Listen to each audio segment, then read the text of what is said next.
What's up, Ghosts and Ghouls? It's the one, the only, JT Ripper, and I'm here with Tide of Thunder. And if you're tuning in to the two-part conclusion to our top 10 franchise countdown, we had to split it in two because it was one of our lengthy podcasts. It was like 3 hours and 13 minutes total. Really didn't have a intro for the part two, so this is our little intro going into part two of the top 10 franchises. Yep. So sit back, strap on your seatbelts, and enjoy part two of our favorite franchises. Enjoy. Yeah, I will concur with that. Well, jumping into the number 5, I guess. My number 5 has 7 movies in its franchise, and that is the Tremors series. I don't have the Tremors on my list. It was an honorable mention, but Sweet. I love the fucking Tremor movies. There's nothing to not love about these movies. These movies are fun. Plus, there's a TV series out there if you want to check that out as well. I think that's on Tubi as well. But there's 7 movies in this franchise. The first one, Kevin Bacon plays in, so that tells you right there. There's these big giant goddamn worms under the ground, fucking up the town of I believe it's called Paradise, Nevada, probably down the road from Las Vegas in the desert somewhere. Out there in the great desert unknown. That's why I put it at number 5, because it is consistent. Every movie is something enjoyable about it. It is literally something enjoyable about it. Whether, and at this point they've went everywhere. They've went to islands. They've went to the cold weather. They've done everything. And the lead in it, what is his fucking name? Michael, what's his name? Michael Grossman? Is that his name? I feel like that's it. I don't know. It's Michael something. Not Michael Madison. No, he was in Reservoir Dogs. Never mind. It's Michael Grossman, maybe. I don't know. You'll look it up. You'll tell me. Anyway, he pretty much took over the lead role from part 3 on. So 3, 4, 5, 6, 7. That's 5 films that he's been the lead role in, and he's become an iconic figure. He is kind of like the guy of the entire series now. And the later films, Michael Gross, sweet. And later on, even Jamie Kennedy has kind of I don't know if you want to call it reviving his career, but he certainly has revived it with horror fans such as myself. So it's always good to see him. Of course, he's alumni from the Scream movies and stuff like that. So he's lovely. You might know him from Malibu's Most Wanted. Yeah. So though Tremors is, that's why it's high on my list. People say, well, I might have that on my list, but it wouldn't be that high. Well, the reason why it's high is consistency, to the fact where I can legitimately enjoy every single one of these movies. I always get a kick out of them. I know what I'm going to get.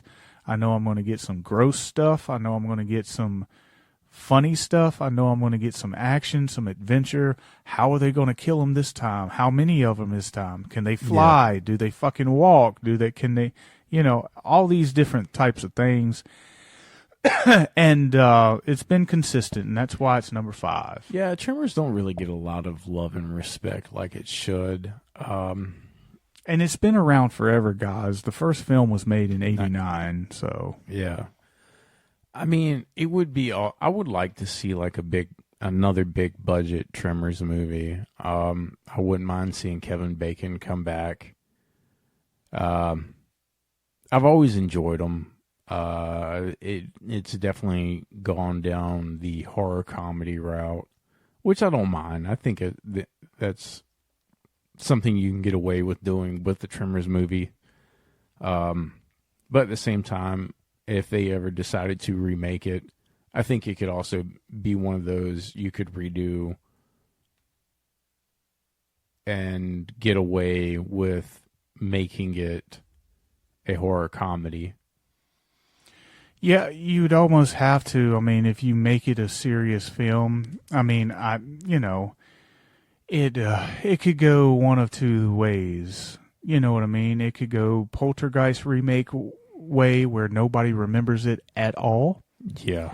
or it could be like, it could be a hit. Who knows? Depends on who's behind it, where it releases. Kevin Hart and The Rock. Yeah, probably. All right. Number 4. Number 5. You're number 5. I gotta give you Excuse my me. number 5. Excuse me. Excuse me. Evil Dead franchise. Nice. I do not have this on my list. This is a good Cool. list. I'm digging this. This is awesome. So we can dive into Evil Dead. Well, there might be a little controversy with the Evil Dead because a lot of people say that Part 2 is Part 1, just remake and yada That's yada. exactly what it is. Yeah, well, then you have Part 3, The Army of Darkness. Yes, which is very fondly looked back upon, even though it is a straight-up horror comedy. Oh, yeah, totally. They took the comedy elements from Part 2 and fucking ran with it. Yeah, and it's like what you said with Texas Chainsaw Massacre 2. It's an entirely different movie, yet it feels like it belongs. Yeah, it somehow. And nobody bitched about it. Nobody cried about it. Nobody said, well, what the fuck? Yeah, with Evil Dead, nobody bitched or complained about Part 3. No. A lot of people, it's their favorite. Yeah, not me personally, but we have the remake. And come to find out, a lot of people don't like this fucking remake. I don't understand that because I thought the remake was good. Maybe because it did not have the comedy aspect to it. That's what I loved about it. It was a seriously dark, scary, creepy movie. Well, it's just like I said with Tremors. If they make it serious and stuff like that, would it get the same response as the Evil Dead remake? I don't know.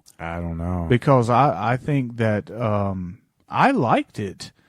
Personally, though, I have to say that I might be in the minority on this, but I fucking loved Evil Dead Rise. I thought Yes. Evil Dead Rise was fucking fantastic. It's everything I wanted in the film was in that movie. It was creepy, it was gory, it was nasty, it was gross, it was dark, it had sick sense of humor, everything in it, from the cheese grater to the fucking look to fucking flying up on the ceiling. Like, Yeah. it had everything for me. And, you talked about Saw X definitely being in your top 10 of the year.